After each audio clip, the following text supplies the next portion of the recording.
Good day everybody, and welcome to the second video of the Svetofor channel. In this video, we are going to take a look at the transit of the second biggest city of the Netherlands. We will dive into the history of the networks, look at some recent developments and see what the future holds for the public transit in Rotterdam. Public transit in Rotterdam is very versatile, ranging from ordinary trams and buses to autonomous pods and little yellow water taxis. We will be taking a look at the trams, buses and the metro that are operated by RET, the municipal transit company. We will also be taking a look at the ParkShuttle, the water taxis and water buses. So hop on and let's go.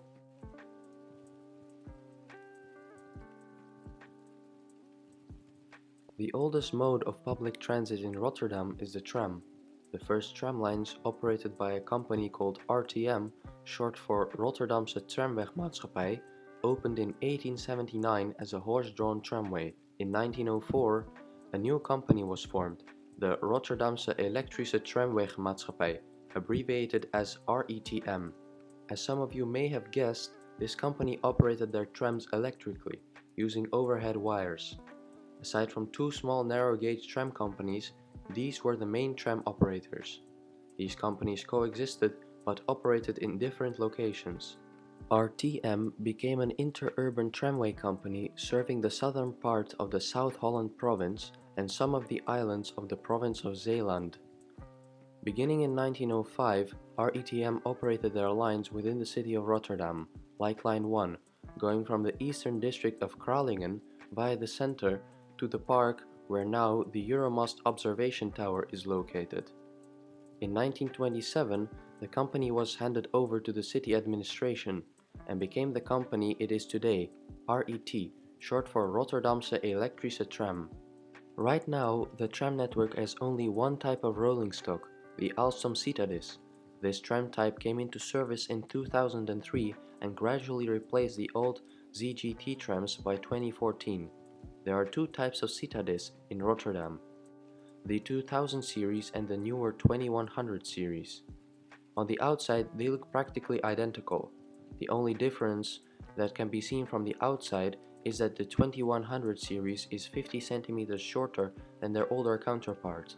Inside, however, they have differences even an ordinary passenger can see. For example, the 2100 series have cushioned instead of hard plastic seats and have displays that show route information and connections.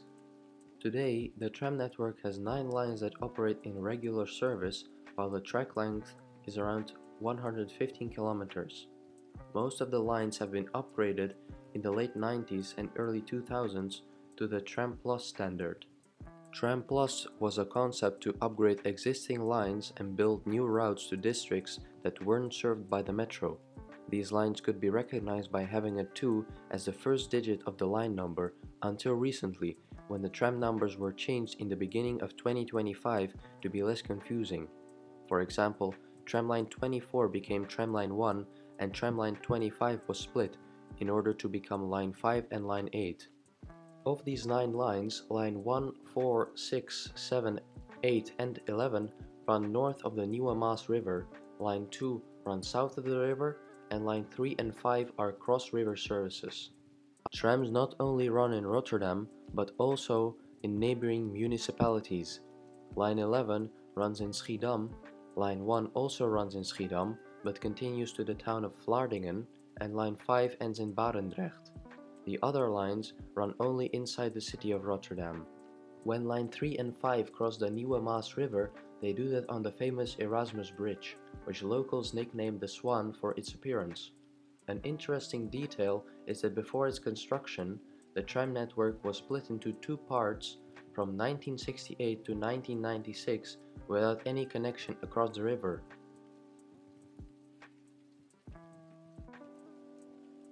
"1968 is not only notable for marking the beginning of a period where the tram network was split into 2, it was also the year the first metro line in the Netherlands was opened, specifically in Rotterdam, as you may have guessed. The first line was the North-South line, later named the Erasmus line, which now forms part of lines D and E. The line went from the central railway station, crossed the river and ended at the Zuidplein station. The metro was constructed because there was a dire need for a reliable river crossing. The Maas Road tunnel was congested, bridges were lifted often, sometimes even causing traffic jams consisting entirely out of trams, and the ferries were not very efficient. At the time, this line was the shortest metro line in the world, having a total length of 5.9 kilometers. Unlike later in Amsterdam, construction went very smoothly. During construction of the first line, an innovative method was used where prefab parts of the tunnel were sunk into the ground, making construction easier. An important thing to note is that the city was still rebuilding after Rotterdam had been bombarded in the Second World War. This made a construction not as controversial like in Amsterdam, where historic parts of the city had to be demolished. The new metro was a success, paving way for extensions. In 1982, a new line was built, the East-West Line, later named the Caland Line, which now forms the central section of lines A, B, and C. This line, going from the west to the east of Rotterdam, was first an ordinary metro just like its north-south counterpart, before being extended further east. This extension was not done in metro but sneltram form, loosely translated from Dutch as light rail. At Kapelse Brug station, trains stopped getting power from the third rail and raised their pantographs to get electricity from the overhead wires. In the northeast, the light rail section splits into two, with one small branch operated by line A going to Binnenhof station and a bigger branch used by line B going to De Tochten station. In 2005, the B branch was extended one stop further to Nesselande. However, this extension was made as a normal above-ground metro line and not as a sneltram. In the western part of the line, the last station served by all three lines is the railway station of the town of Schiedam, Schiedam Centrum. Line B, and in peak hours also line A, branch off into the direction of Hoek van Holland, and line C goes south, but more on that later. The north-south line is also not the same as it used to be in the first years of the metro network. In 1970, the line got extended to the Slinge station, and in 1974 it got extended to the suburb of Hoogvliet, and finally in 1985 it got extended to the terminus where line D still ends, at the Akker station in the town of Spijkenisse. In 1997, the Wilhelminaplein station was opened as an infill notable for its sloped platforms and its futuristic pedestrian tunnel to the Luxor Theatre. In Spijkenisse, there is a bus station right in front of the Spijkenisse Centrum metro station, where numerous bus routes depart to the southern part of the South Holland province to serve towns and villages that used to get service from the tram lines of the Rotterdamse Tramwegmaatschappij. In 2002, the East-West line had a major extension from the Schiedam Centrum railway station called the Benelux line, which involved line C crossing under the Nieuwe Maas River and joining the north-south line at the new Tussenwater station, located in Hoogvliet. When the east-west line crosses the river, it utilizes the Benelux Tunnel, the namesake of this extension. The Benelux Tunnel is a giant tunnel consisting of two metro tunnels, 8 lanes of the A4 motorway, a scooter tunnel, and, as we are in the Netherlands, a bike and pedestrian tunnel. After joining the north-south line, line C runs together with line D to the De Akker station in Spijkenisse. After that station, there are some elevated sidings for the trains to stop or turn around. These sidings end with a whale sculpture at the end. Some of you might recognize this sculpture because of an accident in the end of 2020, where a metro train crashed out of the sidings but was luckily stopped from falling down by being held up by the top of the whale sculpture. Lately, the most common extension method for the Rotterdam metro is the conversion of smaller rail lines into metro lines. The first extension using that method was the Randstad Rail project in the early 2000s, where the Hofplein and the Zoetermeer lines were converted into light rail. Metro trains run from the central railway station of The Hague by a couple small towns like Voorburg and Pijnacker, and then join the metro network at the Melachtonweg station, where the trains switch from using overhead wires to using the third rail and connect via the Blijdorp station to the central railway station. The Randstad rail is now used by Line E and Line D in peak hours. As you may have seen in the previous video, the section from Laan van Nieuwoost India to Leidschendam is shared with Trams of The Hague. In The Hague, the trams go into a tunnel under the city center, and in Leidschendam, the trams branch off to serve the town of Zoetermeer as a light railway. In 2017, the Rotterdam Hoek of Holland Port Railway began its transformation from a branch line to a metro line. Stations were reconstructed and a new station, Maasluis-Steenijk-Polder, was added to the line. In 2019, the line reopened as part of the East-West line, operated by Line B. One station was yet to be reconstructed, namely Hoek of Holland Beach Station. This reconstruction wasn't just an ordinary one, because this reconstruction involved building new tracks from the Hoek of Holland port station through dunes and constructing a brand new station right at the North Sea beach. After numerous delays, the station finally opened in 2023. In terms of rolling stock, the lineup is a bit more diverse compared to the trams. Although it looks like there are only two types of rolling stock currently in use, the trains do share substantial differences, albeit mostly under the hood.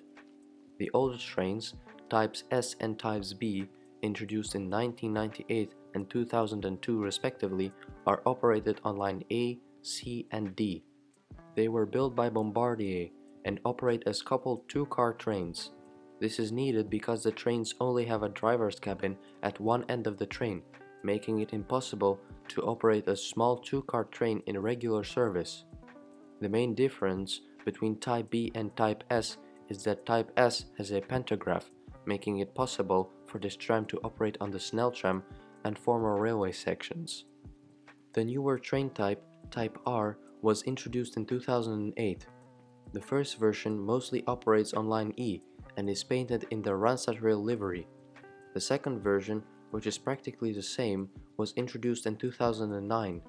The only difference is the paint job being plain grey with a blue and red stripe, which is the RET livery. They also have green seats instead of red ones. The third version was introduced in 2015 with some minor future-proofing so that these trains could operate on the now reconstructed Rotterdam Hoek of Holland Railway. In July of 2025, a news article from the corporate RET website stated that there are plans to order new trains to increase frequencies on crowded lines. The transit company said in the article that the trains will be longer and will be more eco-friendly and sustainable. The order is expected to be an investment of around 580 million euros, and the first trains are expected to arrive in 2030. And so, the Rotterdam metro network is the same to this day. Line A going from Binnenhof Sneltram station in the northeast to Schiedam Centrum in the western suburbs and Vlaardingen Centrum during peak hours. Line B that goes from Nesselande station in the northeast to Hoek of Holland Beach station in the far west of the Rotterdam metropolitan region. Line B is therefore the longest metro line not only in the Netherlands, but in the entire Benelux region, with a whopping 43.1 kilometers in length. Line C goes from the Terp station in the town of Capelle aan den IJssel, located east of Rotterdam, to the Akker station in the town of Spijkenisse in the south. Together, these three lines make up what was previously called the East-West or Caland line. For context, Pieter Caland was a civil engineer famous for constructing the Nieuwe Waterweg, a canal that links the port of Rotterdam with the North Sea. Fun fact, Line B runs parallel to the Nieuwe Waterweg from Vlaardingen West to Hoek of Holland Port Station. Line D runs from the Central Railway Station of Rotterdam or from Pijnacker Zout Station in peak hours to the Akker Station in Spijkenisse. Line E runs from the Central Railway Station of The Hague to the station of Slinge in the south of Rotterdam. These two lines make up the formerly named North-South or Erasmus line. Did you know that Desiderius Erasmus Rotterdamus was a philosopher, priest and one of the most influential humanists in the Middle Ages?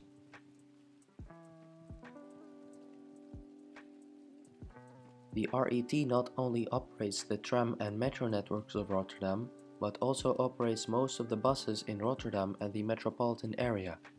The bus era in Rotterdam began in 1906 when an unsuccessful attempt was made to establish a private bus company in Rotterdam. Other companies tried to enter the market, and until 1921 only private companies were operating buses. From 1921 to 1928, one line was operated not by the RET but directly by the municipality. In this period, as much as 120 private companies were operating buses in Rotterdam. In 1928, the first bus routes operated by RET, lines A, B and C, not to be confused with the metro lines, came into service. In 1939, there were 11 lettered lines in operation, but during the Second World War, a lot of buses were destroyed. Eventually, bus service stopped throughout Rotterdam due to a lack of fuel and buses. This is the main reason why the Rotterdam Transit Museum only has buses that were built after the Second World War. The oldest bus from Rotterdam that still exists, the Saurer, was built in 1948. This bus is owned by the Veteran Bus Association, but sometimes can be seen in the Rotterdam Transit Museum depot. After the war, RET bus services began to recover and expanded into the suburbs. In 1968, when the metro opened, the network was the biggest it had ever been. After the metro became more and more popular, the bus services began to make place for the metro. In 2002, when the Benelux Line metro extension opened, the bus network was altered heavily, and now the bus has a secondary role in transporting people to and from their destinations in and around Rotterdam. Currently, there are 62 bus lines that operate during the day. The lines are classified into two major categories: normal bus routes, called gemaksbussen, convenience buses in Dutch, and frequent bus routes. Frequent bus routes operate every 10 minutes in peak periods, every 15 minutes in less busy periods, and every half hour in the evening and early morning. Normal bus routes operate less frequently and sometimes do not run the whole day. You can check which type of bus you will be boarding right at the stop. If your line number is printed on a red background, you are boarding a frequent bus service. On the other hand, if your line number is printed on a blue background, your bus line will have a normal, less frequent service. These two types of services not only operate in the city of Rotterdam, but also in the neighboring towns, like Schiedam, Barendrecht, or Berkel and Rodenrijs. Speaking of Berkel and Rodenrijs, BRT lines 170 and 173, operated by RET, run from the town of Berkel and Rodenrijs to Zoetermeer. They both stop at the Lansingerland Zoetermeer train station. This station is in the middle of nowhere, but there are plans to develop the area around the station. Line 170 continues to the bus station at the Zoetermeer Centrum West light rail station. Most of the buses are VDL Citea electric, hybrid or diesel buses. Some of the lines use the older Mercedes-Benz Citaro buses with diesel engines. RET plans to phase out diesel and hybrid buses by 2030 to have a 100% zero-emission fleet across all of their transit. In July of 2025, a new line was introduced to the network, line 533. The special thing about it is that the line will use autonomous shuttle buses that do not require a driver and can ride on public roads and not just a special busway. In the initial period of regular service, a bus driver will still be present to intervene if the bus makes an error. Line 533 has entered regular service in August of 2025 and runs from the Meyersplein metro station to the Rotterdam-The Hague airport. This is not the first autonomous shuttle system in Rotterdam. In 1999, the ParkShuttle opened, an automated shuttle that went from Kralingse metro station to the Rivium Business Center. Later, the shuttle line had some alterations. In the period from 2002 to 2006, the line got extended and an additional lane was added to increase capacity. From 2019 until the end of 2022, the line was completely reconstructed and new bidirectional vehicles were put into service. The shuttle, officially Line 500, operates like the Morgantown PRT of the West Virginia University in the USA. At the stop, you check in with your transit ticket and select the destination on a special touchscreen. After some time, a shuttle comes to your stop to pick you up and automatically transports you to your requested stop. The ParkShuttle is not operated by RET but by bus company Connection. The shuttles use the red-white livery of the French parent company of Connection, Transdev, instead of the usual green-white livery of Connection.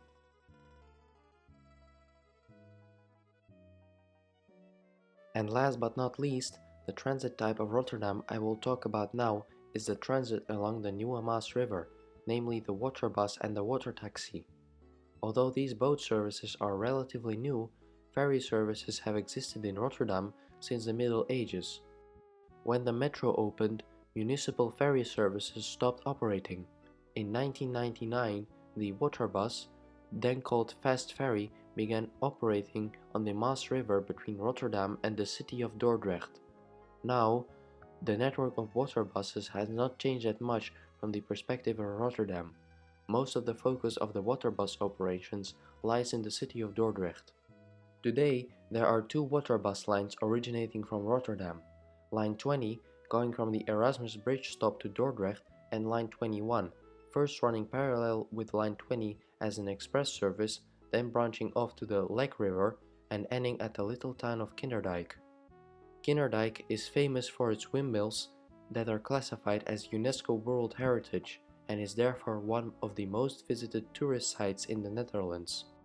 The other form of transit over water is the watertaxi. The watertaxi now operates 3 ferry lines, 3 water bus lines, and operates on request, like a taxi. The ferry services all operate between the north and the south banks of the Nieuwe Maas River. 2 of the 3 water bus routes operate as tourist loop lines, and the third line runs between Hotel New York, where ships to the US used to depart, to the Dutch Maritime Museum. In total, there are around 50 stops the water taxi can depart from. If you want to request a water taxi, you book a ride in the app, the boat picks you up and brings you to your designated destination. And so these are all of the transit systems of Rotterdam. From little water taxis to busy metro lines, every type of transit contributes to keeping the city with the biggest port in Europe moving. If you have enjoyed the video, please consider watching the video about the tram system of The Hague. Thanks for watching and see you in the next one.